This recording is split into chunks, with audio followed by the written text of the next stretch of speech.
Hello, I'm Robin from Seoul Law Group, and we're an English-speaking law firm based in Seoul, South Korea. We're back with another law video, and today we'll cover everything you need to know about debt collection in Korea. Failing to keep up with credit card or loan payments, as well as other types of outstanding debt, may lead to a call from the creditor, debt collection agency, and a lawyer. Naturally, being in debt can be a very stressful experience, and those owing money may be bombarded with daily calls for payment. The first step to dealing with this situation is understanding the step-by-step process of debt collection in South Korea and what assistance is available. In particular, we will be exploring this situation from the viewpoint of the creditor. What is debt collection? 채권 추심. What exactly is debt collection, you might ask? Debt collection is when a collection agency, creditor, and/or law firm reaches out to collect overdue debts from the debtor. Overdue debt can include, but is not limited to, medical debt, property loan debt, car or auto loan debt, student loan debt, unpaid utility and phone bills. Who collects the debt? In most cases, the creditor is in charge of collecting the debt. However, in some cases, third-party debt collection agencies can step in to buy out the original debt for a similar fee to the original creditor. They will then go after the debtor. These days, voice phishing is on the rise, so sending money safely is key for both the creditor and the debtor. Authentic creditors and debt collection agencies typically require the following information when dealing with overdue fees: the name of the original creditor, the amount you owe, including late fees and other charges, your ability to dispute the debt in question, along with stipulations. Debtors should not receive any threats, aggression, or harassment. If this is the case, the creditor, debt collection agency, or lawyer is liable to be sued. However, daily phone calls and written requests are legal. In particular, many debtors may find themselves struggling to make payments following the COVID-19 pandemic. In this case, creditors should reach out to their debtors if hardship assistance is available for short-term aid. In South Korea, there is the Fair Debt Collection Practices Act, 채권의 공정한 추심에 관한 법률, designed to help debtors back their debt in a safe and efficient manner. Both creditors and debtors are protected under Korean law. If you find yourself personally involved with debt collection as either party, all information on the act is published in English and available online. As much of the language used in the act is written in technical law terms, hiring a lawyer to help with your case will not only make the process more efficient and safe, but speedier. Process of debt collection in Korea.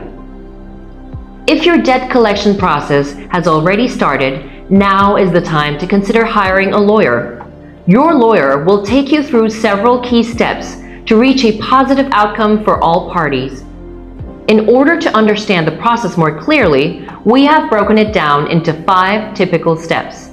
If you have any additional questions about the following information, do not hesitate to reach out to us via email, phone, or in person. Please note that we will be exploring the following process, mostly from the viewpoint of the creditor, but useful information for both parties is provided. 1. Case analysis. The first and most important step is to determine whether or not the creditor has the right to request payment from the debtor. A promissory note always helps a debt collection case move along quicker.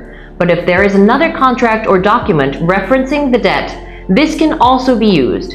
If no formal document has been provided, an email, recorded phone call, or message is enough to move the case along.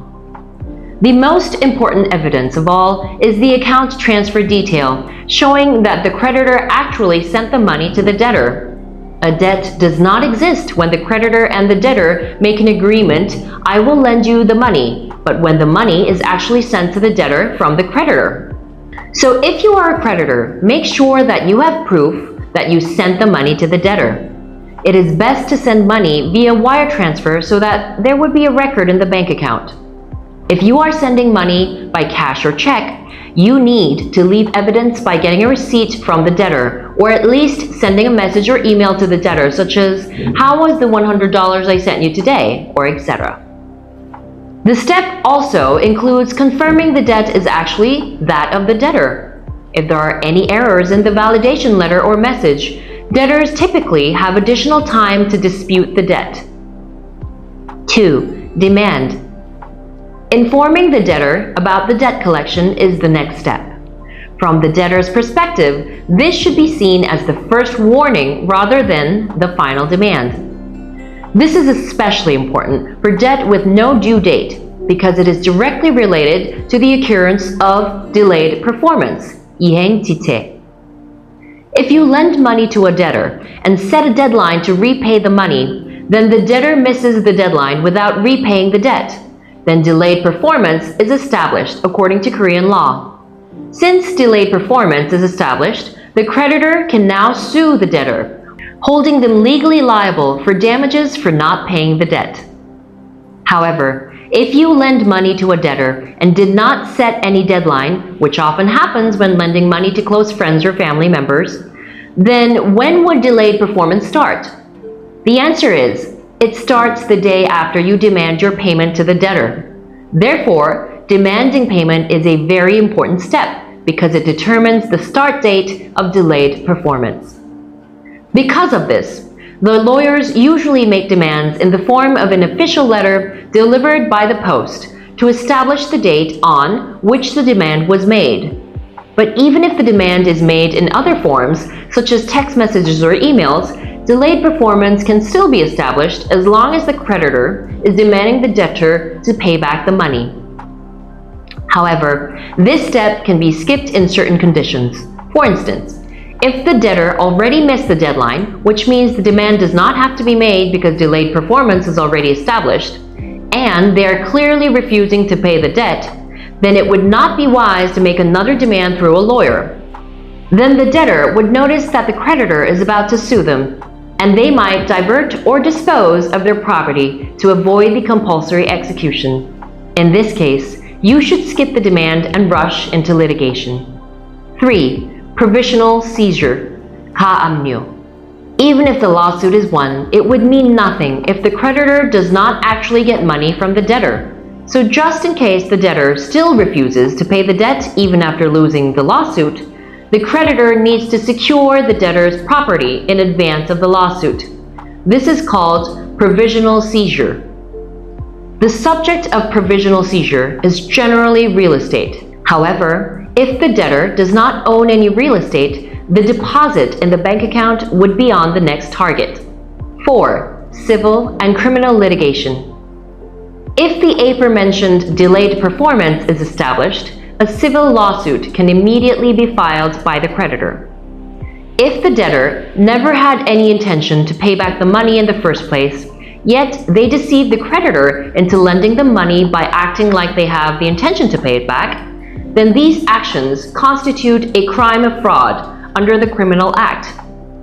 Before filing a civil lawsuit, a lawyer can help the creditor file a criminal suit. 5. Compulsory execution.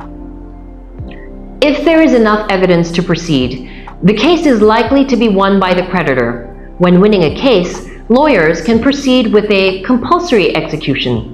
If there is provisionally seized property, such as real estate or bank deposit, the sentence is executed against those properties first. If there is no real estate and no bank deposit, then seizure of the debtor's personal possessions, such as TVs, home appliances, or more, can add pressure on the debtor to pay back the debt. 6. No possession follow-up step. If the creditor cannot seize the debtor's property because they do not know what property the debtor has, they can apply for clarification of property, 재산 명시, to the court, which makes the debtor submit the list of their property. This covers financial institutions, premium bonds, etc., under the debtor's name. However, this is not effective if the debtor has seriously no property. If the debtor does not follow the court's order in clarification of property, Or if it has been more than 6 months since the debtor has not paid his debt, the creditor can apply to the court to put the debtor on the list of defaulters, 채무 불이행자 명부. Once the debtor is put on the list, the court sends this list to the local governments, banks, and other financial companies, which results in the serious restriction of the debtor's financial activities. They are treated as people with bad credit, so they cannot get a new loan, make a new credit card, or buy something with an installment plan. Although this seems extreme, it is not common for a debt collection case to reach this stage. By this point, most debtors will have already reached out to the creditor and/or lawyer to request making smaller payments to eventually pay off the debt. A good lawyer does not wish for a case to reach this point merely for the sake of winning, but instead has the goal of getting the owed money back to the creditor. If you or someone you know has lent money that has not been paid back, consider hiring a lawyer today. It is important to put pressure on debtors to pay back what is rightfully owed for the sake of the community at large. Seoul Law Group is able to help creditors through every step of the process, resulting in a faster, smoother case. In addition, our English services will strip away any stressful case elements that our international clients may face. Well, I hope this video was useful for you. If you have any questions or concerns about debt collection in Korea, let us know in the comment section below, and you can find more info on SeoulLawGroup.com. Don't forget to like, subscribe to our channel, and turn on that notification bell for more Korean law videos, and we hope to see you next time. Goodbye.